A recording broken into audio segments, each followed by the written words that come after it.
There's a moment somewhere around our 60s or 70s when the world starts to move a little faster than we do. We reach for our glasses more often. The stairs feel steeper. Sleep doesn't come as easily as it once did, and yet inside us, something deeper stirs. A quiet question. How do I keep feeling alive? That's what we're talking about today. Well, not just how to live longer, but how to live well. How to stay sharp, strong, and fulfilled in every season of life. Welcome back to the Senior Health Podcast. I'm Dr. John Miller, and today we're exploring the 7 essential elements of senior wellness. To help me unpack this beautiful balance between body, mind, and spirit, I'm joined by a man who embodies all three, a beloved mentor and teacher, Dr. Shigaki Hinohara. Dr. Hinohara, it's an honor to have you with us again. Ah, John-san, the honor is mine. In Japan we say, the body ages, but the spirit grows lighter. To age well is to understand that even as the years weigh upon us, our hearts can still float. That's beautiful and deeply true. Today I wanted to talk about something that comes up often in my own practice, how seniors can maintain total wellness. Not just avoiding disease, but really nurturing the body, mind, and spirit as we age. Many of my older patients feel overwhelmed by conflicting advice. What to eat, how much to move, how to sleep better. But it sounds like in your view, there's a kind of harmony connecting it all. Yes, harmony, that is the key. In traditional Japanese medicine, or kampo, we do not separate the mind from the body, or the body from the heart. We believe wellness flows through 7 rivers, each nourishing a part of life's garden. When one river runs dry, the whole garden begins to wither. 7 rivers. That's a beautiful metaphor. Let's go through them one by one. These 7 elements of senior wellness. Let's start with diet. You've often said that food is the first medicine. In the West, we focus on nutrients, vitamins, calorie balance. But it feels like there's a deeper philosophy behind how you approach eating. Ah yes, in Japan we say Hara hachi bu, eat until you are 8 parts full. When we eat beyond that, the body grows tired, digestion slows, and energy becomes muddy. The proper diet for the elderly is not about volume, but vitality. Food should be gentle, easy to digest, and full of life. Warm soups, steamed vegetables, fermented foods. These are the quiet healers. They bring balance to the gut and calm to the mind. That makes a lot of sense scientifically, too. Research shows that gut health plays a major role in immunity and even mental clarity, especially for seniors.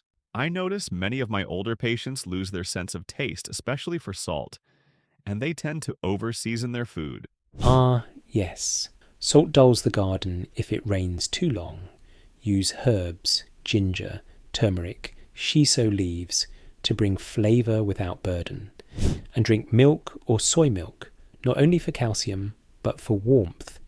In winter, a small bowl of miso soup can do more for the bones than a bottle of pills. So it's not just what you eat, but how and when, with attention and moderation. Precisely. Eat slowly, with gratitude. The act of eating is a meditation on life itself. Let's talk about sleep. Many seniors complain about waking up too early or not being able to sleep through the night. From a Western perspective, we call it advanced sleep phase syndrome. But what do you see happening energetically? When one grows older, the fire within, what we call kai, burns lower but steadier. The rhythm of the body shifts like the tide pulling back before dawn. So older adults often wake before sunrise. This is not a problem. It is nature's rhythm speaking. But poor sleep, yes. That is another matter. Many elders fill their evenings with screens, caffeine, or restless thoughts. They try to sleep after chaos. The mind must first be soothed, like a pond before reflection. So, what do you recommend for better sleep? Warm your feet before bed. Drink ginger tea or barley water. Avoid arguments and worries after sunset. And most important, sleep and wake at the same time every day. The body loves rhythm more than medicine. That's perfectly aligned with what research shows. Circadian rhythm plays a huge role in hormonal balance, especially melatonin and cortisol. I also tell patients to keep naps short, under 20 minutes. and to check if medications are affecting their sleep. Yes, too much medicine can confuse the body. Simplicity is a powerful healer. Let's move on to movement. I think a lot of seniors feel intimidated when they hear exercise. They imagine treadmills or heavy workouts, but what kind of movement do you recommend? Movement is the breath of life. The body was never made to sit for long, but it need not be forceful.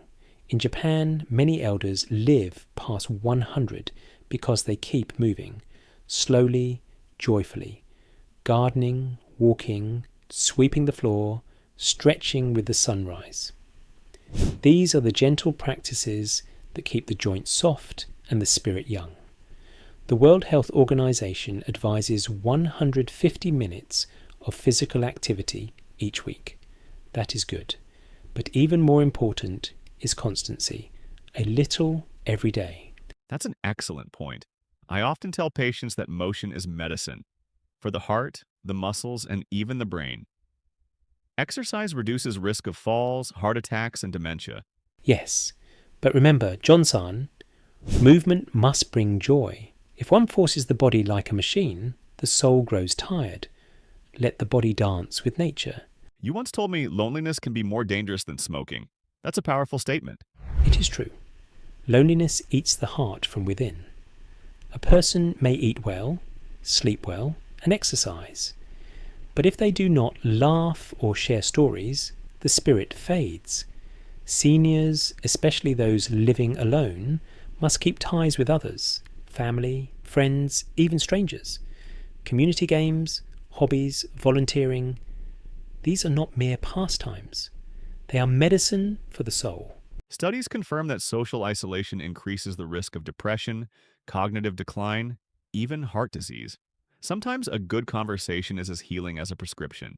Yes, in Japan we call this ikigai, reason for being. Connection gives purpose. That brings us naturally to the next element, purpose. After retirement, many seniors struggle to find meaning. What advice would you give them? Purpose is not something to find, it is something to grow. The elder years are not an ending, but a second spring.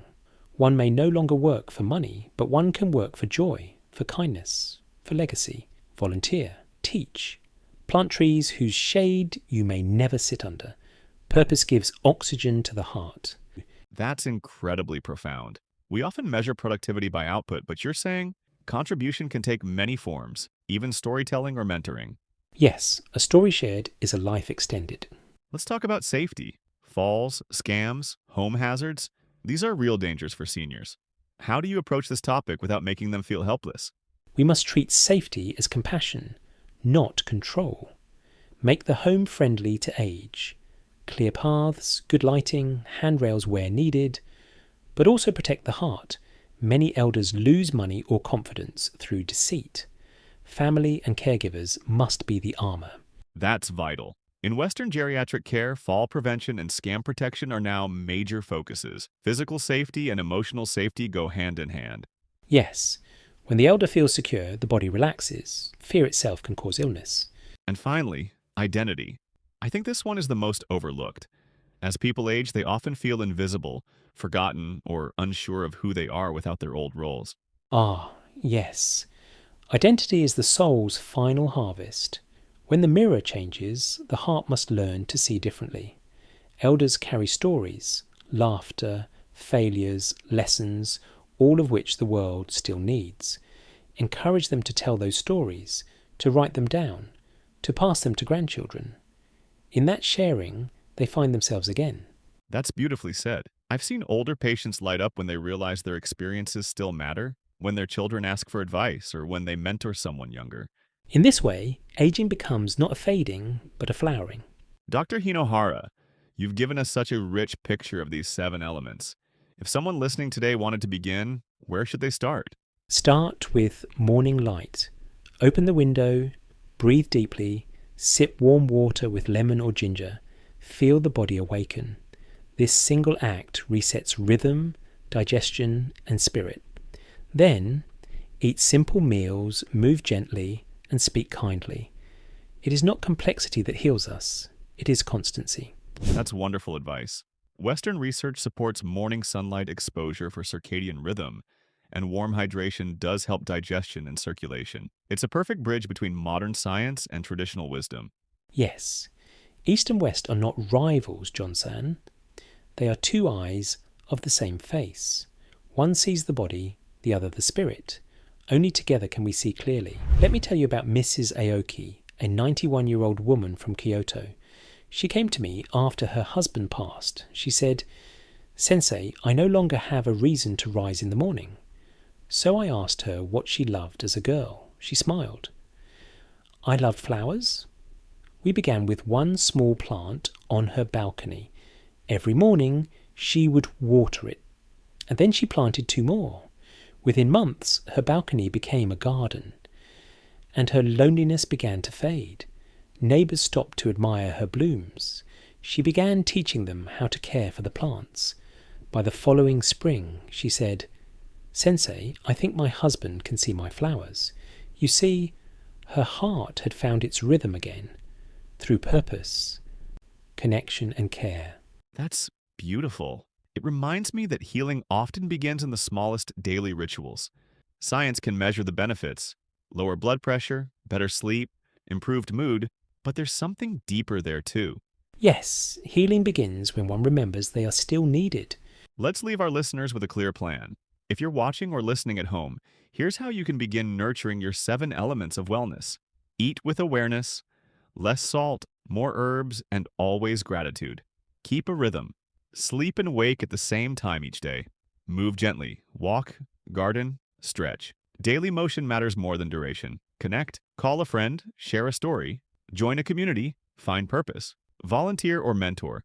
Someone needs your wisdom. Stay safe. Simplify your space and protect yourself from scams. Remember who you are. Write your memories, pass them on, celebrate your life. Dr. Hinohara, would you add anything? Yes, begin each morning with gratitude and end each night with peace. Whisper to yourself, "I am still learning." The body may slow, but the heart can keep growing forever. Thank you, Dr. Hinohara. Every time we talk, I'm reminded that aging isn't a decline, but it's a different kind of ascent. Yes, John-san, the sunset too is part of the day's beauty. Thank you all for joining us on the Senior Health Podcast. Try one of these small changes this week, and let us know how you feel in 7 days. Until next time, stay kind to your body and gentle with your heart.